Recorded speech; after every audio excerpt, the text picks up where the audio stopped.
महाराष्ट्राच्या राजकारणात अजितदादांबद्दल मोठा निर्णय आणि विधानसभेत अचानक अजितदादा अमर रहेच्या घोषणा सुरू झाल्या.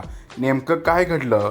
महाराष्ट्राचे उपमुख्यमंत्री अजित पवार पुन्हा एकदा चर्चेत आले आहेत. अर्थसंकल्पाच्या चर्चेदरम्यान मुख्यमंत्री देवेंद्र फडणवीस यांनी अजितदादांच्या कामाचं जोरदार कौतुक केलं. ते म्हणाले की अजित पवार हे राज्याच्या आर्थिक व्यवस्थेचे खरे जाणकार आहेत आणि त्यांनी तब्बल 11 वेळा महाराष्ट्राचा बजेट सादर करण्याचा विक्रम केला आहे. फडणवीस यांनी पुढे सांगितलं की राज्याच्या विकासात अजित पवार यांचं योगदान खूप मोठं आहे.